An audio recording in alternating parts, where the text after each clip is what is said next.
ವಿದ್ಯೆಗೆ ಸರಿಯಾದಂತ ಪ್ರಶ್ನೆಗಳು ಮೂಡ್ತಾ ಇತ್ತು. ಆ ಪ್ರಶ್ನೆಗಳ ಮೂಲಕ ನೀವು ಈ ನಾಡಿನ ವಿದ್ಯಾರ್ಥಿನಿಯರ ಮೂಲಕ ಈ ನಾಡು ಕಟ್ಟತಕ್ಕಂತ ಕೆಲಸಕ್ಕೆ ನೀವು ಮುಂದಾಗ್ತಾ ಇದ್ರಿ. ನಿಮಗೆ ಪ್ರಶ್ನೆಯನ್ನೇ ಸರಿಯಾಗಿ ಕೇಳಕ್ ಬರ್ದಿಲ್ದವರ ಲೋಕಸೇವಾ ಆಯೋಗ ನಿಮಗೆ ಸರಿಯಾದಂತ ಮಾರ್ಗದಲ್ಲಿ ತಿಳುವಳಿಕೆ ಇಲ್ಲ. ನೀವು ದಾರಿ ಬಿಟ್ಟು ಎತ್ತೆತ್ತಗೋ ಹೋಗ್ಬಿಟ್ಟಿದ್ದೀರಿ.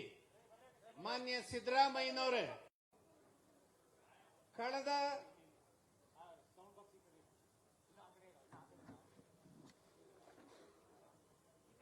2011ರ ಬ್ಯಾಚ್ನಲ್ಲಿ ತಾವೆಲ್ಲ ಏನೇನ್ ಮಾಡಿದ್ರಿ ಅಂತ ಹೇಳಿ ನಮಗೆ ಗೊತ್ತಿದೆ.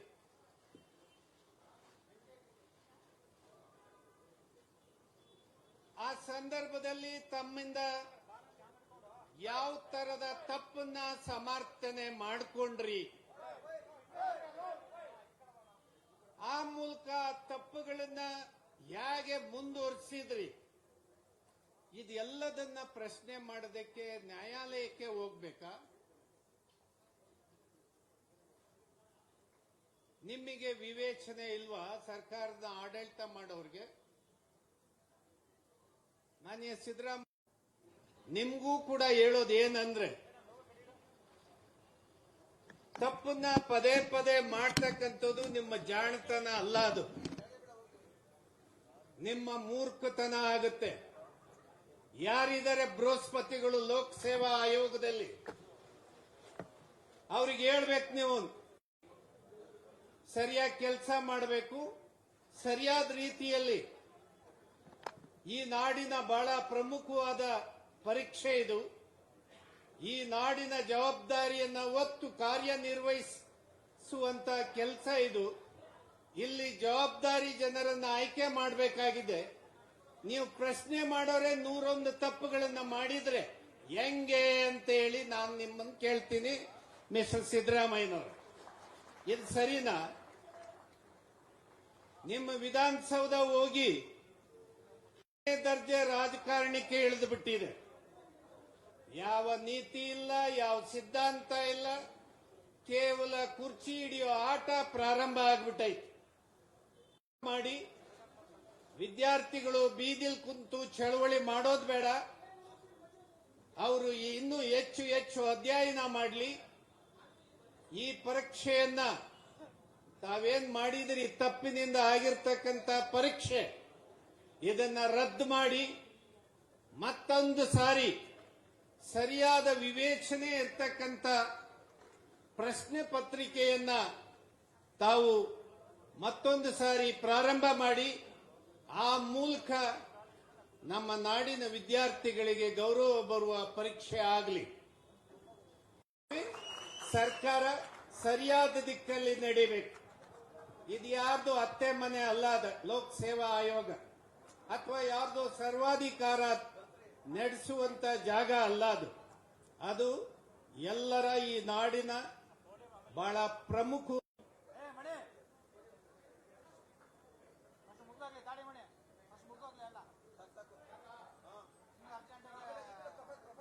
ಹಲೋ ಹಲೋ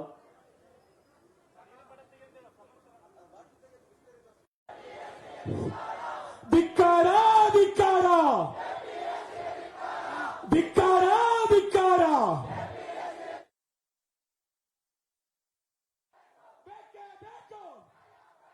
ಎಲ್ಲಿವರೆಗೂ ಹೋರಾಟ, ಎಲ್ಲಿವರೆಗೂ ಹೋರಾಟ, ಏತಕ್ಕಾಗಿ ಹೋರಾಟ, ಏತಕ್ಕಾಗಿ ಹೋರಾಟ, ಧಿಕ್ಕಾರ ಧಿಕ್ಕಾರ ಧಿಕ್ಕಾರ. ಯಾತಕ್ಕಾಗಿ ಹೋರಾಟ, ಯಾತಕ್ಕಾಗಿ ಹೋರಾಟ, ಬೆಳಗಲಿ ಬೆಳಗಲಿ ಬೆಳಗಲಿ ಬೆಳಗಲಿ. ಕೆಪಿಎಸ್ಸಿಗೆ ಧಿಕ್ಕಾರ ಧಿಕ್ಕಾರ ಧಿಕ್ಕಾರ.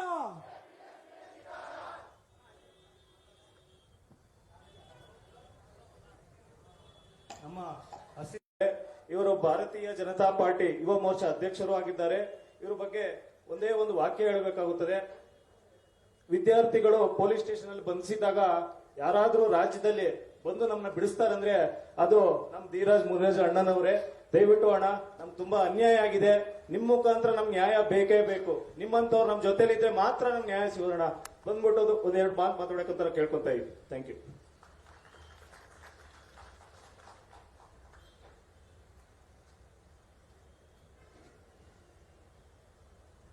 ಕರ್ನಾಟಕ ರಾಜ್ಯ ವಿದ್ಯಾರ್ಥಿಗಳ ಒಂದು ಸಂಘಟನೆ ವತಿಯಿಂದ ಇವತ್ತು ರಾಜ್ಯದ ಎಲ್ಲ ಸಂಘಟನೆಗಳ ಹಿರಿಯ ಹೋರಾಟಗಾರರು, ರಾಜ್ಯದ ಎಲ್ಲ ಪ್ರತಿಪಕ್ಷಗಳ ನಮ್ಮ ಮುಖಂಡರು, ವಿಶೇಷವಾಗಿ ನಮ್ಮ ಭಾರತೀಯ ಜನತಾ ಪಾರ್ಟಿಯ ರಾಜ್ಯ ಘಟಕದ ಅಧ್ಯಕ್ಷರು, ಅವರು ಸಹ ಯುವಕರಾಗಿ ಇವತ್ತು ವಿದ್ಯಾರ್ಥಿಗಳ ನೆರವಿಗೆ ಬಂದಿರುವಂತಹ BY ವಿಜೇಂದ್ರಣ್ಣವರು, ನಮ್ಮ ವಿಧಾನ ಪರಿಷತ್ನಲ್ಲಿ ವಿರೋಧ ಪಕ್ಷದ ನಾಯಕರು ನಾರಾಯಣ ಸೋಮಣ್ಣವರು, ವೇದಿಕೆ ಮೇಲಿರುವಂತಹ ಎಲ್ಲ ವಿರೋಧ ಪಕ್ಷಗಳ ರಾಜ್ಯ ಘಟಕದ ಅಧ್ಯಕ್ಷರುಗಳು, ದಲಿತ ಸಂಘಟನೆಗಳಲ್ಲಿ ಹೋರಾಟಗಳ ಕಿಚ್ಚನ್ನ ಇಡೀ ರಾಜ್ಯಕ್ಕೆ ಹಚ್ಚಿದಂತಹ ಎಲ್ಲ ನಮ್ಮ ಹಿರಿಯ ಮುಖಂಡರುಗಳು, ರೈತ ಸಂಘಟನೆಗಳ ಎಲ್ಲ ಹಿರಿಯ ಮುಖಂಡರು ಇವತ್ತು ವಿದ್ಯಾರ್ಥಿಗಳಿಗೆ ಬೆಂಬಲವಾಗಿ ಇಲ್ಲಿ ಬಂದಿರುವಂಥದ್ದು. ತಮ್ಮೆಲ್ಲರಿಗೂ ತಿಳಿದಿರೋ ಹಂಗೆ ಮುಖ್ಯವಾಗಿ ಇವತ್ತು KPSC ನಡೆಸಿರುವಂತಹ KAS ಎಕ್ಸಾಮಿನ ಪ್ರಿಲಿಮಿನರಿ ಎಕ್ಸಾಮ್, ಈ ಎಕ್ಸಾಮ್ ಅಲ್ಲಿ ನಡೆದಂತಹ ಇಂಗ್ಲಿಷ್ ಟು ಕನ್ನಡ ಟ್ರಾನ್ಸ್ಲೇಷನ್, ಇವತ್ತು ನಾವೇನು ಕರ್ನಾಟಕದಲ್ಲಿ ಕನ್ನಡ ಮೀಡಿಯಂ ಓದಿರುವಂತಹ ವಿದ್ಯಾರ್ಥಿಗಳು ಅತಿ ಹೆಚ್ಚು ಇವತ್ತು KPSC ಎಕ್ಸಾಮ್ ಅನ್ನ ಬರೆದಿರುವಂತದ್ದು. ಗ್ರಾಮಾಂತರ ಪ್ರದೇಶದ ಪ್ರತಿಭಾವಂತ ವಿದ್ಯಾರ್ಥಿಗಳು ಈ ಒಂದು ನಮ್ಮ ಕರ್ನಾಟಕ ಲೋಕಸೇವಾ ಆಯೋಗದಲ್ಲಿ ಈ KAS ಎಕ್ಸಾಮ್ಗೆ ಆಯ್ಕೆ ಆಗಬೇಕು.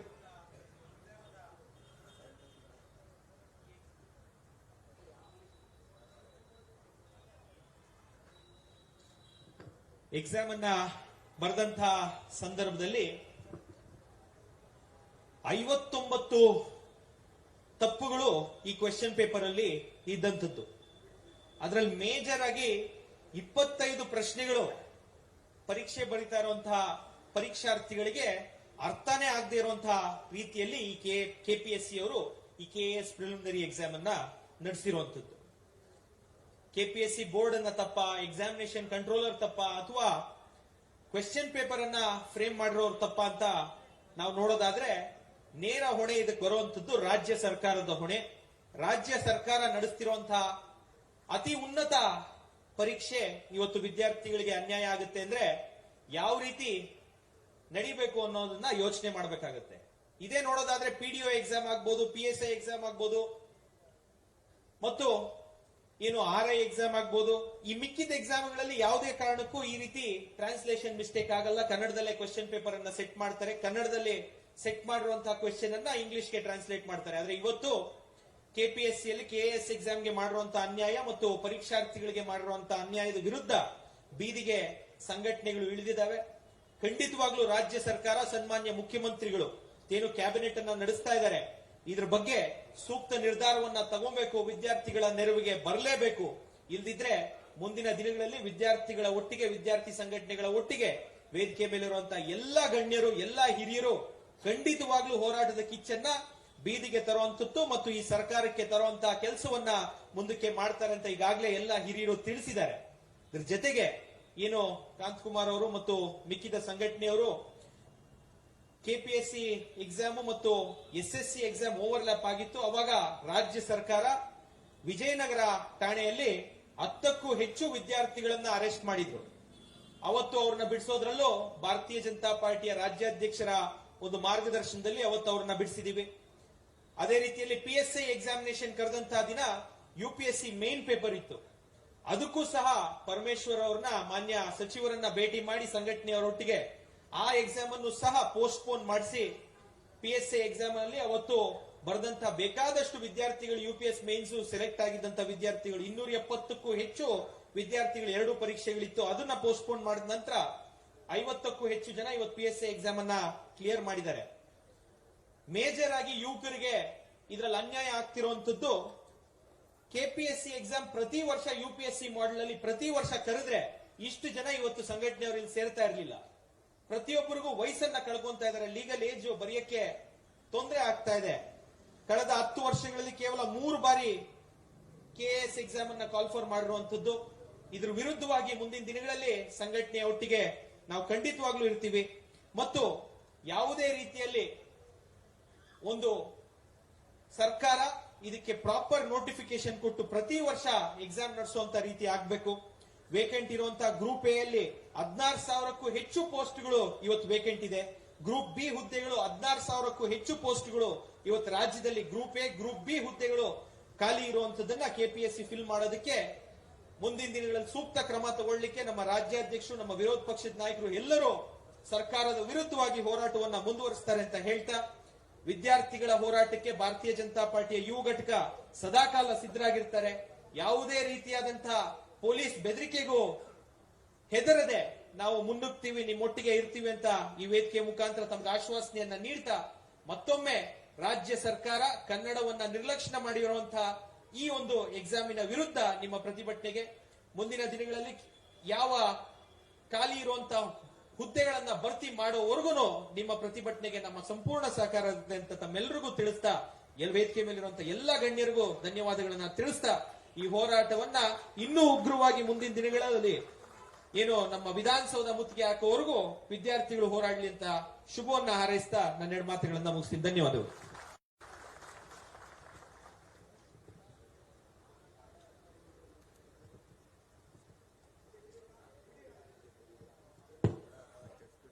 ಅಣ್ಣ, ಇಷ್ಟೊತ್ತು ವಿದ್ಯಾರ್ಥಿಗಳ ಪರವಾಗಿರುವಂತ ನಿಮ್ಮ ಕಾಳಜಿ ಮತ್ತೆ ವಿದ್ಯಾರ್ಥಿಗಳು ಪೊಲೀಸ್ ಸ್ಟೇಷನ್ ಅಲ್ಲಿ ಬಂದೇ ಆದಾಗ ನೀವು ಯಾವತ್ತೇ ಏನೇ ಒಂದು ರೀಸನ್ ಕೊಡದೇನೆ ನಮ್ಮ ಪರವಾಗಿ ಯಾವತ್ತೂ ನಿಂತಿರ್ತೀರಾ. ಮತ್ತೆ ಎಲ್ಲಾ ವಿದ್ಯಾರ್ಥಿಗಳಿಂದ ಮತ್ತು ಅಕ್ಸಾ ಸಂಘಟನೆ ವತಿಯಿಂದ ನಿಮಗೆ ಹೃದಯಪೂರ್ವಕ ಧನ್ಯವಾದಗಳನ್ನ ಮತ್ತೊಮ್ಮೆ. ಈಗ ನಮ್ಮ ಮಾನ್ಯ ವಿರೋಧ ಪಕ್ಷದ ನಾಯಕರು ಛಲವಾದಿ ನಾರಾಯಣ ಸ್ವಾಮಿ ಅಣ್ಣನವರು ಮಾತಾಡ್ಬೇಕಂತ ಕೇಳ್ಕೊಂತ ಇದ್ದೀನಿ.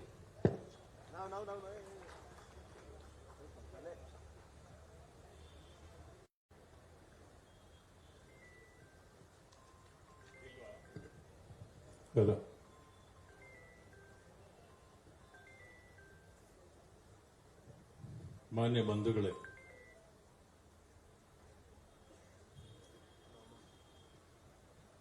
ಪರೀಕ್ಷೆಗೆ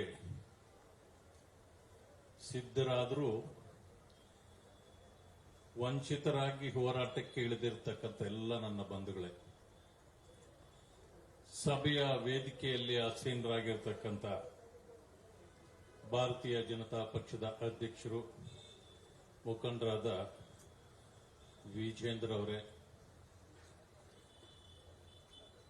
RPI ಪಕ್ಷದ ರಾಷ್ಟ್ರೀಯ ಕಾರ್ಯಾಧ್ಯಕ್ಷರಾಗಿರ್ತಕ್ಕಂಥ ವೆಂಕಟಸ್ವಾಮಿ ಅವರೇ, ರೈತ ಸಂಘದ ಹೋರಾಟಗಾರರು ಪ್ರಮುಖರಾದ ಚಂದ್ರಶೇಖರ್ ಕೋಡಿಹಳ್ಳಿ ಅವರೇ, ಶಾಸಕರು ಬಿಜೆಪಿ ಯುವ ಮೋರ್ಚಾದ ಅಧ್ಯಕ್ಷರು ಆಗಿರತಕ್ಕಂಥ ಧೀರಜ್ ಮುನಿರಾಜರವರೇ, ಎನ್ ಮೂರ್ತಿ ಅವರೇ, ರಾಜಗೋಪಾಲ್ ರವರೇ, ಮುನಿಯಪ್ಪ ಅವರೇ, ವೇದಿಕೆಯಲ್ಲಿರ್ತಕ್ಕಂಥ ಎಲ್ಲ ಸಂಘಟನೆಗಳ ಮುಖಂಡರೇ, ಎಲ್ಲರಿಗೂ ನನ್ನ ನಮಸ್ಕಾರಗಳು. ಸರ್ಕಾರ ಯುವಕರನ್ನ ಗುರುತಿಸಿ ಅವರ ಯೋಗ್ಯತೆಗೆ ತಕ್ಕ ಕೆಲಸವನ್ನ ಕೊಡಬೇಕು. ಅದಕ್ಕಾಗಿಯೇ ಕರ್ನಾಟಕ ಲೋಕಸೇವಾ ಆಯೋಗದ ಮುಖಾಂತರ ಆಗಿಂದಾಗ್ಗೆ ಪರೀಕ್ಷೆಗಳನ್ನು ಕೂಡ ಮಾಡ್ತಾರೆ. ಆದರೆ ಈ ಸರ್ಕಾರ ಕೆಲಸ ಕೊಡೋದ್ರ ಬದಲು ಫ್ರೀಡಂ ಪಾರ್ಕ್ನಲ್ಲಿ ಕುಳಿತು ನೀವು ಕೆಲಸ ಮಾಡುವಂತ ಪರಿಸ್ಥಿತಿಗೆ ತಂದಿಟ್ಟಿದೆ. ಪ್ರತಿ ಸಾರಿಯೂ ಹೀಗೆ ಆಗ್ತದೆ. 4-5 ತಿಂಗಳ ಮುಂಚೆ ನಿಮ್ಮ ಹಾಗೆ ಪ್ರಿಲಿಮಿನರಿಗೆ ಯಾರ್ಯಾರು ಪರೀಕ್ಷೆಯನ್ನು ಬರೆದಿದ್ರು ಆಗಲೂ ಕೂಡ ಅವರಿಗೆ ಅನ್ಯಾಯ ಆಗಿದ್ದು ಇದೇ ಫ್ರೀಡಂ ಪಾರ್ಕ್ನಲ್ಲಿ ಅವರು ಕೂಡ ಹೋರಾಟಗಳನ್ನು ಪ್ರಾರಂಭ ಮಾಡಿದ್ರು. ಅದರಲ್ಲಿ ಅನೇಕರು ನೀವು ಕೂಡ ಇರಬಹುದು. ಆವತ್ತು ನಮ್ಮ ಅಧ್ಯಕ್ಷರಾಗಿರ್ತಕ್ಕಂಥ ವಿಜಯೇಂದ್ರ ಮತ್ತು ನಾವು ಕೂಡ ಆವತ್ತಿನ ನಿಮ್ಮ ಕಾರ್ಯಕ್ರಮದಲ್ಲಿ ನಾವು ಕೂಡ ಭಾಗಿಯಾಗಿದ್ವಿ.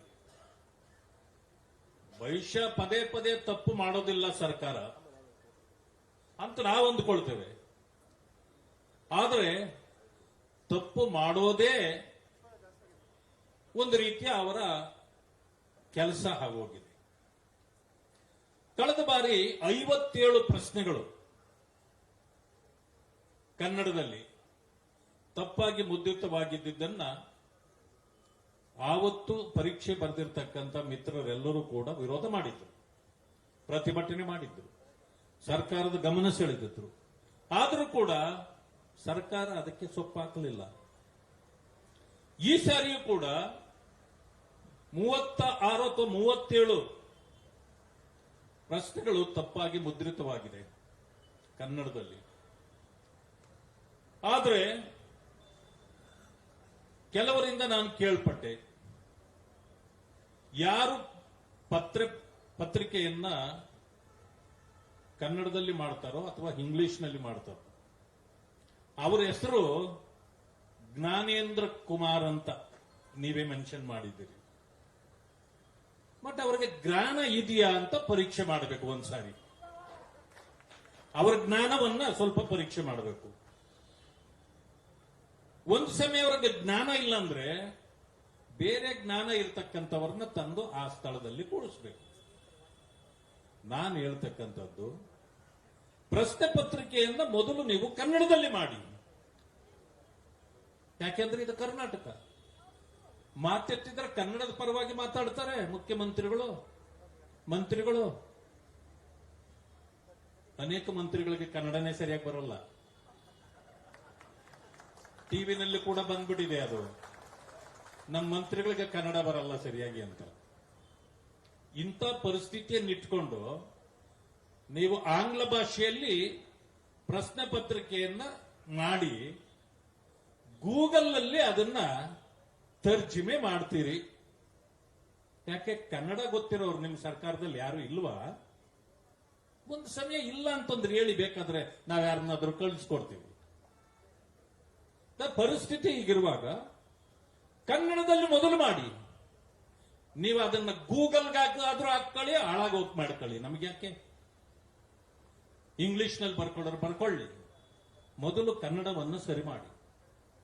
37 ಪ್ರಶ್ನೆಗಳಲ್ಲಿ ಈಗ ತಪ್ಪಾಗಿ ಮುದ್ರಿತವಾಗಿದ್ರೆ ಅದನ್ನ ಯಾರಾದ್ರೂ ಸರಿಯಾಗಿ ಉತ್ತರ ಮಾಡದೇ ಇದ್ರೆ 1 ಮಾರ್ಕ್ ಕಡಿಮೆ ಆದ್ರೂ ಕೂಡ ಸಾವಿರಾರು ಅಂಕೆ ಅವರು ತಳಗಡೆ ಹೋಗ್ಬಿಡ್ತಾರೆ. ಮತ್ತೆ ಯುವಕರಿಗೆ ನೀವು ಏನು ಮಾಡ್ದಂಗಾಯ್ತು? ಈ ಸಾರಿ ಪರೀಕ್ಷೆ ಮಾಡೋದು, ಇದರಲ್ಲಿ ಅನೇಕರು ಬಿದ್ದೋಗ್ತಾರೆ, ಮತ್ತೆ ಅವರೇ ಮತ್ತೆ ಪ್ರಯತ್ನ ಮಾಡಬೇಕು.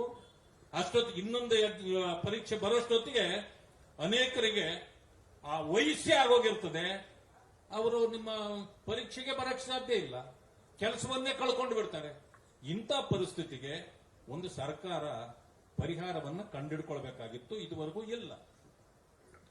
ಅದಾದ ಮೇಲೆ ನಾನು ನೋಡಿದೆ, ಈ ಕನ್ನಡದ ಕೊಲೆ ಮಾಡ್ತಕ್ಕಂಥ ಈ ಸರ್ಕಾರ ಇದು. ಈ ಕನ್ನಡದ ಕೊಲೆ ಮಾಡುವಂತದ್ದನ್ನ ಮೊದಲು ನಿಲ್ಲಿಸ್ರಿ. ನೀವು ಬೇರೆ ಬೇರೆ ಕೊಲೆ ಮಾಡ್ತೀರಿ, ಅದನ್ನ ನಾನು ಈ ವೇದಿಕೆಯಿಂದ ಕೇಳಕ್ ಹೋಗೋದಿಲ್ಲ. ಆದ್ರೆ ಕನ್ನಡದ ಕೊಲೆ ಮಾಡ್ತೀರಿ. ಆದ್ರೆ ಇಲ್ಲಿ ನೆರೆದಿರ್ತಕ್ಕಂಥ ಮುಖಂಡರುಗಳಾಗಿರ್ಲಿ ಅಥವಾ ವಿದ್ಯಾರ್ಥಿಗಳಾಗಿರ್ಲಿ, ನೋಡಿ, ಕನ್ನಡದ ಬಾವುಟಗಳನ್ನ ಹಿಡಿದು ಕನ್ನಡದ ಅಸ್ಮಿತೆಯನ್ನ ಪ್ರಶ್ನೆ ಮಾಡತಕ್ಕಂಥ ರೀತಿಯಲ್ಲಿ ಬಂದಿದ್ದಾರೆ. ನಿಮಗೆ ಕನ್ನಡ ಬರೋದಿಲ್ಲ ಅಂದ್ರೆ, ನಿಮ್ಮ ಕನ್ನಡಕ್ಕೆ ಕೊಡುಗೆ ಇಲ್ಲ ಅಂದ್ರೆ ಸರ್ಕಾರ ನೀವು ಯಾತಕ್ಕೆ ಮಾಡ್ತಿದ್ದೀರಿ?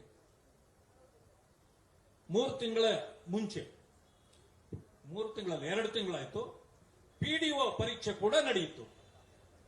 ಗುಲ್ಬರ್ಗಾದಿಂದ ನನಗೆ ಒಂದು ಫೋನ್ ಕರೆ ಬಂತು. ಅಣ್ಣ, ಇಲ್ಲಿ ಆಕ್ಸ್ಫರ್ಡ್ ಸ್ಕೂಲ್ನಲ್ಲಿ ನಮಗೆ ಪ್ರಶ್ನೆ ಪತ್ರಿಕೆಗಳೇ ಕೊಟ್ಟಿಲ್ಲ, ಈಗಾಗಲೇ 2 ತಾಸು ತಡ ಆಗಿದೆ, 24 ಜನ ಒಂದೊಂದು ರೂಮ್ನಲ್ಲಿ ಹಾಕಿದ್ದಾರೆ, ನಮಗೆ ಕೇವಲ 12 ಪ್ರಶ್ನೆ ಪತ್ರಿಕೆಗಳನ್ನು ಮಾತ್ರ ಎತ್ಕೊಂಡು ಬಂದಿದ್ದಾರೆ ಅಂತ. ಅದಾದ್ಮೇಲೆ ಕೊಡ್ಲಿಕ್ಕಾಗ್ಲಿಲ್ಲ ಅವ್ರಿಗೆ.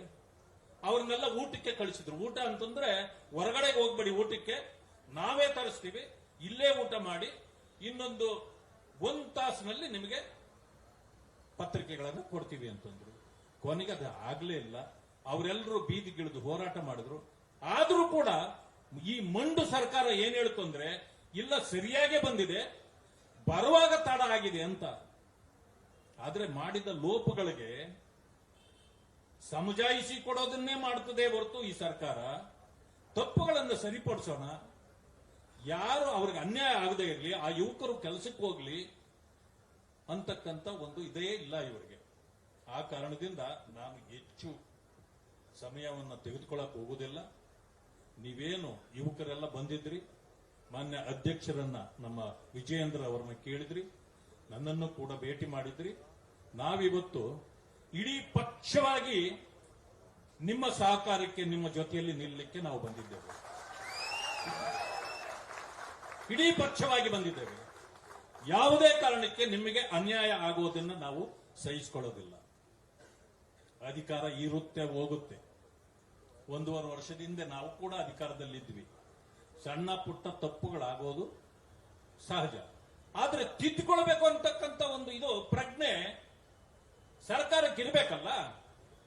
ಆದ್ರೆ ನಾವು ಆಶ್ವಾಸನೆ ಕೊಡ್ತೇವೆ, ನಿಮ್ಮ ಹೋರಾಟ ಎಲ್ಲಿಯವರೆಗೂ ನಡೀತದೋ ಈ ತಪ್ಪುಗಳನ್ನ ತಿದ್ದುಕೊಂಡು ಈ ಸರ್ಕಾರ ನಿಮಗೆ ನ್ಯಾಯ ಕೊಡುವವರೆಗೆ ನಮ್ಮ ಅಧ್ಯಕ್ಷರು, ನಾವು ಎಲ್ಲರೂ ಕೂಡ ಸೇರಿ ಪಕ್ಷವಾಗಿ ನಿಮ್ಮ ಜೊತೆಯಲ್ಲಿ ನಿಲ್ತೇವೆ ಅಂತಕ್ಕಂಥ ಆಶ್ವಾಸನೆಯೊಂದಿಗೆ ನನ್ನ ಮಾತುಗಳಿಗೆ ಮುಕ್ತಾಯ ಮಾಡ್ತೇನೆ. ನಮಸ್ಕಾರ. ಮತ್ತು ಕರ್ನಾಟಕ ಭಾರತೀಯ ಜನತಾ ಪಾರ್ಟಿ ಅಧ್ಯಕ್ಷರು, ನಿಮ್ಮ ಯುವ ನಾಯಕರು BY ವಿಜಯೇಂದ್ರನವರಿಗೆ ಈ ವಿಷಯದ ಕುರಿತು ಮಾತಾಡಬೇಕೆಂದು ಕೇಳಿಕೊಳ್ತಾ ಇದ್ದೀನಿ. ದಯವಿಟ್ಟು ಚಪ್ಪಾಳೆ ಮುಖಾಂತರ ಕರೆಸಿ.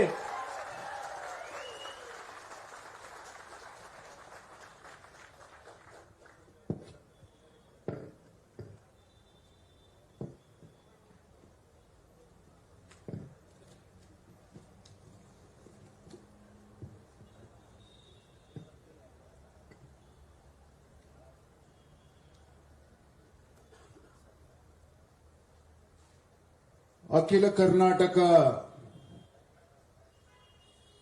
ರಾಜ್ಯ ವಿದ್ಯಾರ್ಥಿಗಳ ಸಂಘದ ವತಿಯಿಂದ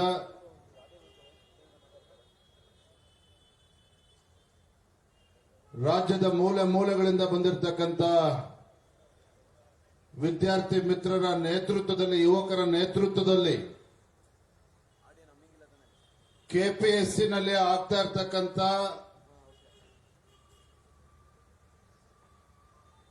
ಸಮಸ್ಯೆಗಳು, ಕೆಪಿಎಸ್ಸಿಯಿಂದ ಸೃಷ್ಟಿಯಾಗ್ತಿರ್ತಕ್ಕಂಥ ಅವಾಂತರಗಳ ವಿರುದ್ಧ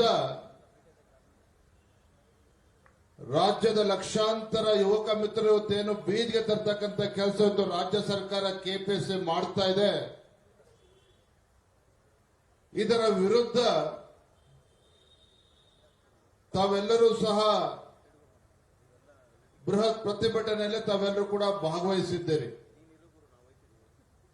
ಈ ಬೃಹತ್ ಪ್ರತಿಭಟನಾ ಸಭೆಯಲ್ಲಿ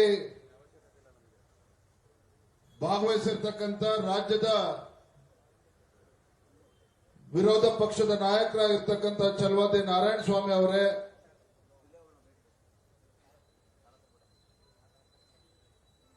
ಶೋಷಿತ ಪೀಡಿತ ಸಮುದಾಯಗಳ ಒಂದು ಧ್ವನಿಯಾಗಿ ರಾಜ್ಯದಲ್ಲಿ ನಿರಂತರವಾಗಿ ಹೋರಾಟವನ್ನ ಮಾಡ್ಕೊಂಡು ಬರ್ತಾ ಇರ್ತಕ್ಕಂಥ ಹಿರಿಯರಾಗಿರ್ತಕ್ಕಂಥ ವೆಂಕಟಮುನಿ ಸ್ವಾಮಿ ಅವರೇ, ನಮ್ಮನ್ನ ಮಾತನಾಡಿ ಈಗ ತಾನೇ ತಳ್ಳಿರ್ತಕ್ಕಂಥ ಹಿರಿಯರಾಗಿರ್ತಕ್ಕಂಥ ಮೂರ್ತಿರವರೇ, ಬಿಜೆಪಿಯ ರಾಜ್ಯ ಯುವ ಮೋರ್ಚಾದ ಅಧ್ಯಕ್ಷರು, ಶಾಸಕ ಮಿತ್ರರಾಗಿರ್ತಕ್ಕಂಥ ಧೀರಜ್ ಮುನ್ರಾಜ್ ಅವರೇ, ರಾಜಗೋಪಾಲ್ ಅವರೇ, ಅಂಬರೀಶ್ ಅವರೇ, ಸಪ್ತಗಿರಿ ಗೌಡ್ರೆ, ಈ ಹೋರಾಟದ ಒಂದು ಜವಾಬ್ದಾರಿಯನ್ನು ಹೊತ್ತಿರ್ತಕ್ಕಂಥ ಯುವ ಮಿತ್ರ ಇರ್ತಕ್ಕಂಥ ಸಂತೋಷ್ ಮರೂರ್ ಅವರೇ, ಕಾಂತಕುಮಾರ್ ಅವರೇ,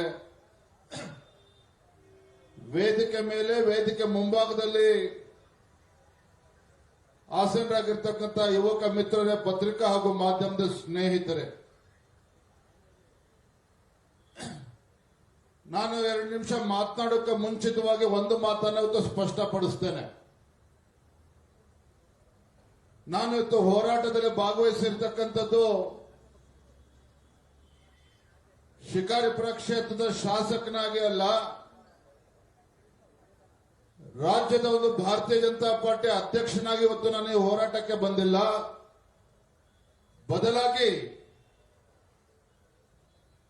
ರಾಜ್ಯದಲ್ಲಿ ಇವತ್ತು ಲಕ್ಷಾಂತರ ಯುವಕರ ಜೀವನ ಜೊತೆ ಇವತ್ತು ಹುಡುಗಾಟಿಕೆ ಆಡ್ತಾ ಇರ್ತಕ್ಕಂಥ ಕೆಪಿಎಸ್ಸಿ ಮತ್ತು ದುಷ್ಟ ಕಾಂಗ್ರೆಸ್ ಸರ್ಕಾರದ ವಿರುದ್ಧ ತಮ್ಮ ಹೋರಾಟಕ್ಕೆ ಧ್ವನಿಯಾಗಬೇಕು ಅನ್ನೋ ಒಂದು ಉದ್ದೇಶ ಇಟ್ಕೊಂಡು ಬಂದಿದ್ದೇನೆ. ಬಂಧುಗಳೇ, ಎಲ್ಲೋ ಒಂದ್ ಕಡೆ ಈ ಕೆಪಿಎಸ್ಸಿ ಇಂದ ಸೃಷ್ಟಿಯಾಗ್ತಾ ಇರ್ತಕ್ಕಂಥ ಈ ಅವಾಂತರಗಳು, ಕೆಪಿಎಸ್ಸಿನಲ್ಲಿ ಯಾವ ರೀತಿ ಗೊಂದಲಗಳನ್ನು ಇವತ್ತು ಸೃಷ್ಟಿ ಮಾಡ್ತಾ ಇದ್ದಾರೆ, ಯಾವ ಕೆಪಿಎಸ್ಸಿ ರಾಜ್ಯದ ಯುವಕರ ಭವಿಷ್ಯವನ್ನು ರೂಪಿಸಬೇಕಾಗಿತ್ತು, ಯಾವ ಕೆಪಿಎಸ್ಸಿ ಏನಿವತ್ತು ಲಕ್ಷಾಂತರ ಯುವಕರು ಹಗಲು ರಾತ್ರಿ ಪರಿಶ್ರಮವನ್ನು ಹಾಕಿ ಇವತ್ತು ಪರೀಕ್ಷೆಗಳಲ್ಲಿ ಪಾಸ್ ಆಗಿ ಹುದ್ದೆಯನ್ನು ಪಡೆದುಕೊಳ್ಬೇಕು, ತಮ್ಮ ಜೀವನವನ್ನು ರೂಪಿಸ್ಕೊಳ್ಬೇಕು ಅಂತೇಳಿ ಒಂದು ಕನಸನ್ನು ಹಿಡ್ಕೊಂಡು ಹಲವಾರು ವರ್ಷಗಳಿಂದ ತಪಸ್ಸಿನ ರೀತಿ ತಾವೇನು ಶ್ರಮವನ್ನು ಹಾಕ್ತಾ ಇದ್ದೀರಿ. ತಮ್ಮ ತಪಸ್ಸಿಗೆ ಇವತ್ತು ಬೆಂಕಿ ಇಡ್ತಕ್ಕಂಥ, ಕೊಳ್ಳೆ ಇಡ್ತಕ್ಕಂಥ ಕೆಲಸ ಇವತ್ತು ಕೆಪಿಎಸ್ಸಿ ಮಾಡ್ತಾ ಇದೆ ಅಂತ ಹೇಳಿದ್ರೆ ಇದು ನಿಜವಾಗ್ಲೂ ಕೂಡ ನಮ್ಮೆಲ್ಲರ ದುರಾದೃಷ್ಟ ಅಂತೇಳಿ ಸಂದರ್ಭ ಹೇಳೋದಕ್ಕೆ ಇಚ್ಛೆ ಪಡ್ತೇನೆ. ಒಂದು ಜವಾಬ್ದಾರಿತ ರಾಜ್ಯ ಸರ್ಕಾರ ಯುವಕರ ಬದುಕನ್ನ ಕಟ್ಕೊಡ್ಬೇಕು, ಅವರ ಭವಿಷ್ಯದ ಜೊತೆ ಇವತ್ತು ಚೆಲ್ಲಾಟ ಆಡ್ತಾ ಇದೆ ಅಂತ ಹೇಳಿದ್ರೆ ಈ ಸರ್ಕಾರಕ್ಕೆ ಕಿವಿ ಇಡ್ತಕ್ಕಂಥ ಕೆಲಸ, ಕೆಪಿಎಸ್ಸಿಗೆ ಕಿವಿ ಇಡ್ತಕ್ಕಂಥ ಕೆಲಸ ಇವತ್ತು ಮಾಡಲೇಬೇಕಾಗಿದೆ. ಅದು ನಿಮ್ಮೆಲ್ಲರ ಕರ್ತವ್ಯ. ಹಾಗಾಗಿ ನಾನು ಕೂಡ ಇವತ್ತು ನಿಮ್ಮ ಹೋರಾಟಕ್ಕೆ ನಾನು ಕೂಡ ಇವತ್ತು ಭಾಗವಹಿಸಿದ್ದೇನೆ. ಆದ್ರೆ ಒಂದು ಮಾತನ್ನ ಹೇಳ್ತೇನೆ, ಈ ಕೆಪಿಎಸ್ಸಿ ಅವಾಂತರಗಳು ನಿನ್ನೆ ಮೊನ್ನೆದಲ್ಲ. ಹಿಂದೆ ನಮ್ಮ ಸರ್ಕಾರ ಇದ್ದಾಗೂ ಸಹ ಈ ರೀತಿ ಕೆಲವು ಅಧಿಕಾರಿಗಳು ಹುಡುಗಾಟಿಕೆ ಮಾಡಿರ್ತಕ್ಕಂಥದ್ದು ಕೂಡ ನಾನು ಗಮನಿಸಿದ್ದೇನೆ. PSI ಪರೀಕ್ಷೆನಲ್ಲಿ ಯಾವ ರೀತಿ ಹುಡುಗಾಟಿಕೆ ಮಾಡಿದ್ದಾರೆ, ಯಾವ ರೀತಿ ಅನ್ಯಾಯಗಳು ಇವತ್ತು ಆಗ್ತಾ ಇದೆ ನೋಡಿ. ಒಂದು ಕಡೆ ಪಾಪ ನೀವು ಪರಿಶ್ರಮವನ್ನು ಹಾಕ್ತೀರಿ, ಶ್ರಮವನ್ನು ಹಾಕ್ತೀರಿ, ಮತ್ತೊಂದು ಕಡೆ ಇವರ ಕೆಪಿಎಸ್ ಇಂದ ಲೋಪಗಳು, ಭಾಷಾಂತರ ದೋಷಗಳು ಇರ್ಬೋದು, ಇತರ ಲೋಪಗಳಿಂದಾಗಿ ಇವತ್ತು ಪರೀಕ್ಷೆನ ಪದೇ ಪದೇ ಮುಂದೂಡ್ತಕ್ಕಂಥದ್ದು, ಪರೀಕ್ಷೆ ಬರೆಯೋದಕ್ಕೆ ಕಾಲ್ಫರ್ ಮಾಡೋದಕ್ಕೆ ವರ್ಷಗಟ್ಟಲೆ ತೆಗೆದುಕೊಳ್ತಾರೆ ರಾಜ್ಯ ಸರ್ಕಾರ. ಪರೀಕ್ಷೆ ಬರೆದ ಮೇಲೆ ಆ ರಿಸಲ್ಟ್ ಅನ್ನ ಘೋಷಣೆ ಮಾಡೋದಕ್ಕೆ ವರ್ಷಗಟ್ಟಲೆ ತೆಗೆದುಕೊಳ್ತಾರೆ. ರಿಸಲ್ಟ್ ಘೋಷಣೆ ಆದ್ರೆ ನೇಮಕಾತಿಗೆ ಒಂದು ವರ್ಷಗಟ್ಟಲೆ ಸಮಯವನ್ನು ತೆಗೆದುಕೊಳ್ತಾರೆ ಕೆಪಿಎಸ್ಸಿ ಮತ್ತು ರಾಜ್ಯ ಸರ್ಕಾರ. ಇದರ ಪರಿಣಾಮ ಏನಪ್ಪಾ ಅಂತ ಹೇಳಿದ್ರೆ ಅನೇಕ ವಿದ್ಯಾರ್ಥಿಗಳ ದೊಡ್ಡ ಕಳವಳ ಏನಪ್ಪಾ ಅಂತ ಹೇಳಿದ್ರೆ ಅವರ ಏಜ್ ಬಾರ್ ಕೂಡ ಆಗ್ತಕ್ಕಂಥದ್ದು. ನಮ್ಮ ಸಮಯಕ್ಕೆ ಒಂದು ಬೆಲೆ ಕಟ್ಟೋದಕ್ಕೆ ಸಾಧ್ಯ ಇಲ್ಲ. ನೀವು ಕಷ್ಟಪಟ್ಟು ಓದ್ತೀರಿ, ನೀವು ಕಷ್ಟಪಟ್ಟು ಬೇರೆ ಯಾವುದೇ ಅವಕಾಶಗಳು ಬಂದರೂ ಕೂಡ, ನೌಕರಿಗಳ ಅವಕಾಶ ಬಂದರೂ ಸಹ ಅದನ್ನ ಇಟ್ಬಿಟ್ಟು ಇವತ್ತು ನಾನು ಕೆಪಿಎಸ್ಸಿಲೇ ಪರೀಕ್ಷೆ ಬರೀಬೇಕು, ನಾನು KS ಮಾಡಬೇಕು, ಮತ್ತೊಂದು ಮಾಡಬೇಕು ಅಂತೇಳಿ ಕನಸನ್ನ ಇಟ್ಕೊಂಡು ತಾವೇನು ತಮ್ಮ ಜೀವನವನ್ನು ರೂಪಿಸ್ಕೊಳ್ತಕ್ಕಂಥ ಪ್ರಯತ್ನ ಮಾಡ್ತಾ ಇದ್ದೀರಿ. ಯಾವ ಕೆಪಿಎಸ್ಸಿ ಇವತ್ತು ನಿಮ್ಮ ಭವಿಷ್ಯನ ರೂಪಿಸಬೇಕು ಆ ಕೆಪಿಎಸ್ಸಿ ಇವತ್ತು ಅನ್ಯಾಯ ಆಗ್ತಾ ಇರ್ತಕ್ಕಂಥದ್ದು ನಿಜವಾಗ್ಲೂ ಕೂಡ ಅದು ದುರಂತ. ಇವತ್ತು ಈ ಹೋರಾಟದ ಆಯೋಜಕರಿಗೆ, ಯುವಕರಿಗೆ, ನಿಮ್ಮೆಲ್ಲರೂ ಕೂಡ ಒಂದು ಕಿವಿ ಮಾತನ್ನ ಹೇಳ್ತೇನೆ. ಇವತ್ತೇನೋ ಬಂದು ಹೋರಾಟ ಮಾಡಿದಿರಿ, ನಾಳೆ ಪತ್ರಿಕೆಗಳಲ್ಲಿ, ದೃಶ್ಯ ಮಾಧ್ಯಮಗಳಲ್ಲಿ, ಮುಖಪಟದಲ್ಲಿ ಬರ್ತದೆ, ಅಷ್ಟಕ್ಕೆ ನಿಮ್ಮ ಹೋರಾಟಕ್ಕೆ ಜಯ ಸಿಗ್ತದೆ ಅನ್ನುವ ಭ್ರಮೆನಲ್ಲಿ ಏನಾರು ಇದ್ರೆ ಅದನ್ನು ದಯವಿಟ್ಟು ಇಲ್ಲೇ ಅದನ್ನ ಬದಿಗೆ ಇಟ್ಬಿಡಿ. ಪತ್ರಿಕೆಯಲ್ಲಿ ಬಂದ ತಕ್ಷಣ ನಿಮಗೆ ನ್ಯಾಯ ಸಿಗ್ತದೆ ಅಂತಕ್ಕಂಥ ಭ್ರಮೆನಲ್ಲಿ ನೀವು ಯಾರು ಕೂಡ ಇರಬೇಡಿ. ಯಾಕೆ ಅಂತಂದ್ರೆ ಕೆಪಿಎಸ್ಸಿಗಳ ಅವಾಂತರವನ್ನು ನೋಡ್ತಾ ಇದ್ರೆ ಈ ಕೆಪಿಎಸ್ಸಿಗೆ ಹೃದಯ ಇದೆಯೋ ಇಲ್ವೋ ಅಂತಕ್ಕಂಥ ಅನುಮಾನ ನನಗೂ ಕೂಡ ಕಾಡ್ತಾ ಇದೆ. ಹಾಗಾಗಿ ಹೋರಾಟ ಒಂದಿನ ಎರಡು ದಿನಕ್ಕೆ ಸೀಮಿತ ಆಗಬಾರದು. ಹೋರಾಟ ಕೇವಲ ವಿಧಾನಸಭಾ ಮುತ್ತಿಗೆಗೆ ಸೀಮಿತ ಆಗಬಾರದು.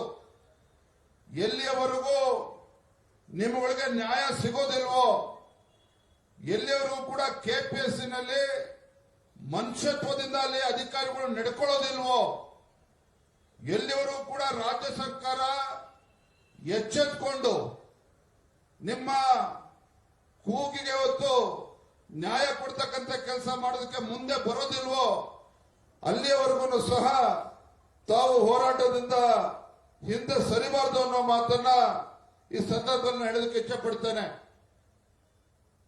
ಕಳೆದ ಹಲವು ವರ್ಷಗಳಿಂದ ನಿರಂತರವಾಗಿ ಕೆಪಿಎಸ್ ಇಂದ ಏನು ಡಿಲೇಗಳು ಆಗ್ತಾ ಬಂದಿದೆ, ಸಮಯ ವ್ಯರ್ಥ ಏನಾಗಿದೆ. ಅನೇಕ ಜನ ಪಾಪ ವಿದ್ಯಾರ್ಥಿಗಳು ವಯಸ್ಸಿನ ಕಾರಣದಿಂದ ಅವರ ಅರ್ಹತೆಯನ್ನು ಕೂಡ ಕಳ್ಕೊಂಡಿರ್ತಕ್ಕಂಥ ಅನೇಕ ಉದಾಹರಣೆಗಳಿದ್ದಾವೆ. ಹಾಗಾಗಿ ಇವತ್ತು ನಾನು ರಾಜ್ಯದ ಅಧ್ಯಕ್ಷ, ನಂದು ಕೂಡ ಜವಾಬ್ದಾರಿ ಇದೆ.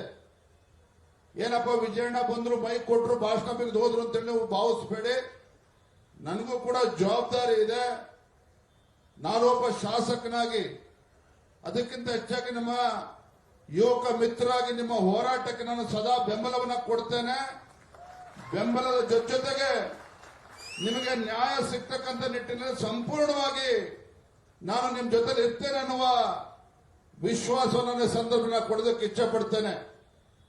ನಿನ್ನೆ ದಿನ ನಾನು ಬೆಳಗ್ಗೆ ಶಿಕಾರಿಪುರದಿಂದ ಹೊರಟು ಅಲ್ಲಿಂದ ಹುಬ್ಬಳ್ಳಿಗೆ ಹೋಗಿ ಜೈನ ಧರ್ಮದ ಒಂದು ಸಮ್ಮೇಳನದಲ್ಲಿ ಭಾಗವಹಿಸಿ ಸಂಜೆ 6 ಗಂಟೆಗೆ ಕೊಪ್ಪಳದಲ್ಲಿ ಒಂದು ಜಗತ್ ಪ್ರಸಿದ್ಧ ಜಾತ್ರೆಯಲ್ಲಿ ಭಾಗವಹಿಸಿ ಬೇರೆ ಕಾರ್ಯಕ್ರಮದಲ್ಲಿ ಭಾಗವಹಿಸಬೇಕಾಗಿತ್ತು ಇವತ್ತು. ಆದರೂ ಕೂಡ ತಾವೆಲ್ಲ ಯುವಕರು ಇವತ್ತು ರಾಜ್ಯದ ಮೂಲೆ ಮೂಲೆಗಳಿಂದ ಬಂದು ಬೆಂಗಳೂರಿಗೆ ಬಂದಿದ್ದೀರಿ.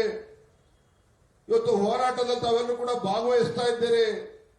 ನಿಮ್ಮ ಹೋರಾಟದಲ್ಲಿ ನಾನು ಕೂಡ ಭಾಗವಹಿಸಬೇಕು ಅಂತ ನನ್ನ ಕೆಲಸವನ್ನೆಲ್ಲವನ್ನೂ ಕೂಡ ಬದಿಗಿಟ್ಟು ಬಂದಿದ್ದೇನೆ. ನಾನು ಮತ್ತೊಮ್ಮೆ ಹೇಳ್ತೇನೆ, ನಿಮ್ಮ ಹೋರಾಟ ಯಾವುದೇ ಕಾರಣಕ್ಕೂ ನಿಮ್ಮ ಹೋರಾಟಕ್ಕೆ ನ್ಯಾಯ ಸಿಗಬೇಕು.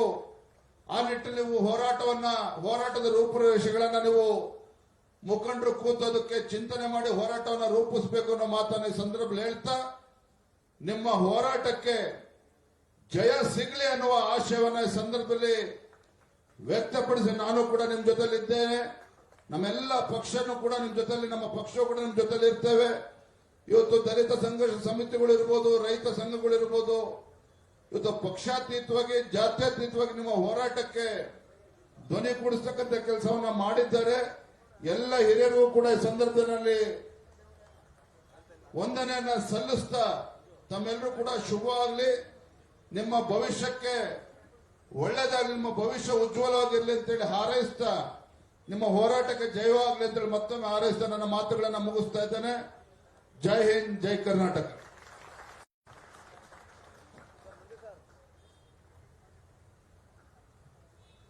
ಈ ಒಂದು ಹೋರಾಟಕ್ಕೆ ನಮಗೆ ಆನೆ ಬಲವನ್ನ ನೀಡಿರುವಂತ ರಾಜ್ಯ ಬಿಜೆಪಿಯ ಅಧ್ಯಕ್ಷರಾಗಿರುವಂತ ವಿಜೇಂದ್ರಣ್ಣನವರು ಈ ಹಿಂದಿನ ಹೋರಾಟಗಳಲ್ಲೂ ಕೂಡ ನಮ್ಮ ಅಖಿಲ ಕರ್ನಾಟಕ ವಿದ್ಯಾರ್ಥಿ ಸಂಘಟನೆಗೆ ಪೂರ್ಣ ಬೆಂಬಲವನ್ನ ಕೊಟ್ಟಿದ್ರು.